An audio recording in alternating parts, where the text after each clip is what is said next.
It's over in Amityville. It'll be kind of a sleepover. We'll get pizza and stuff, tell ghost stories. It'll be kind of fun. I didn't know my dad even had a theater. It's been sitting empty for nearly 5 years. So, can I have the keys?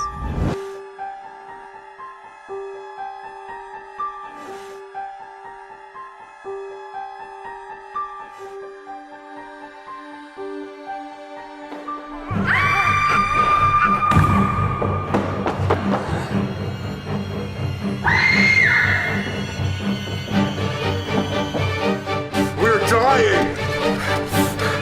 SEAL 10, we're dying! Jevin? Jevin, is that you? You really think someone else is in here pranking us? She got in, didn't she?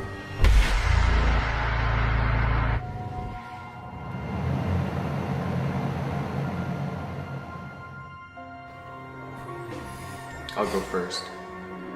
Ask if anyone's there.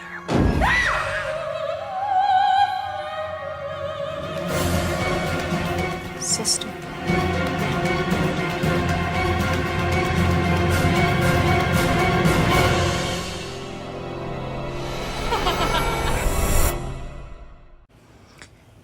Hey, what's up everybody? As you saw from the trailer that I did Amityville Theater, which before a while I picked it up, was originally called Amityville Playhouse. Came out in 2015, not rated, an hour and 43 minutes.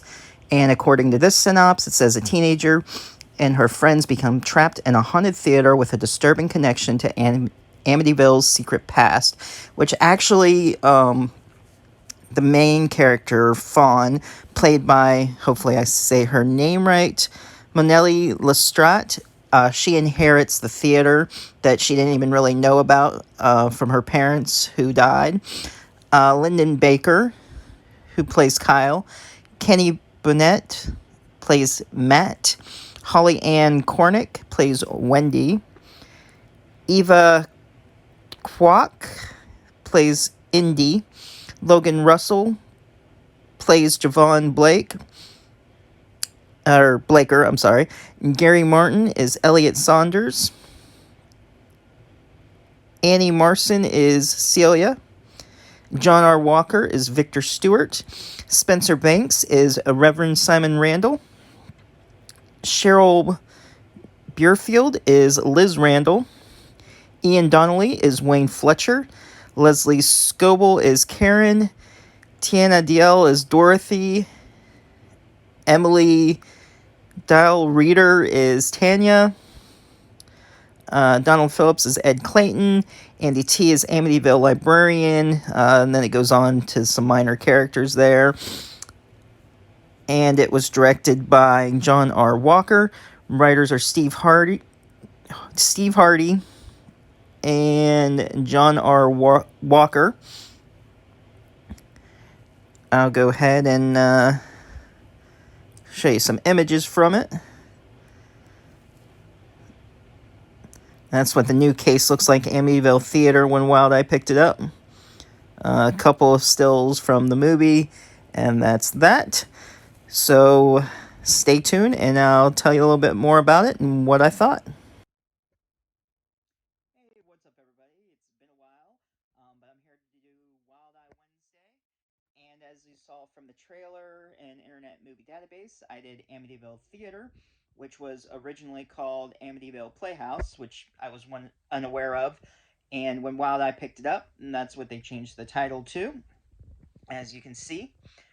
So the movie starts out, we see like some worker or surveyor in the Amityville Theater, and something happens to him. I won't spoil that. And we switch to Fawn. She's talking. I guess it's her lawyer or whoever is taking care of the will of her parents who passed away, and she was left this theater that she didn't even know about, and she doesn't know if she wants to open it or sell it, even though she's being suggested that she should probably just get rid of it and keep the money. But she wants to go ahead and check it out, so she invited some friends to come with her. and they just want to stay, party, check it out while they're there, and have a good time. Um, so they go to the theater, of course. They think they're gonna have a good time, which is never the case in this. You know that. The acting is decent. It had some good practical effects later on through it. You got your, of course, like possessions and hallucinations, or are they hallucinations going on? So once they get there, weird stuff starts happening almost right away. They're starting to get settled in, where to sleep, and of course, the one guy wants to try to hook up with Fawn, and he gives a hard time to the other two friends who he just makes fun of them and calls them gay because they're always together and hanging out, and just gives them a hard time. And while they're searching the place, they run into this goth girl who was trying to tell them to get out, and the friend was like, yo, my friend Fawn owns this place, and she ends up tagging along with them, and that's when the weird stuff starts going on. They start hearing things and seeing things. They want to leave, and the door is locked. They can't get out, of course. So they're trying to figure out how to get out. And they're like seeing like bodies and ghosts, just all the supernatural stuff. They're kind of freaked out, and they're kind of picked off one by one. There's a bit more to the family. There's a little family secret involved. One of their teachers, who knew that they were going there, former teachers, he starts researching the place, and he finds out a history of that theater, and he knows that they're supposedly going out to check it out. So he's worried about him because he knows something's going to go down, but what's he going to do? Call the police, and they'll think he's crazy. So he tries to go warn them, but stuff is already happening, so he wants to try to rescue them, and it might turn out for the best, or it might turn out for the worst, and there's a little twist to it, which of course I won't spoil. But I mean, I enjoyed it. It's worth checking out. Some acting is better than the others. Like I said, it's what do you expect in these independent horror movies.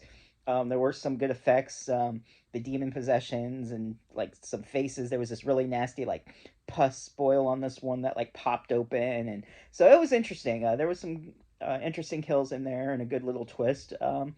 So that I'll just leave it at that. One you should definitely check out. And thanks for watching. If you're new to the channel, be sure to subscribe. Hit that bell for notifications. Leave a comment down below. Let me know if you saw this one and what you thought. See you next time.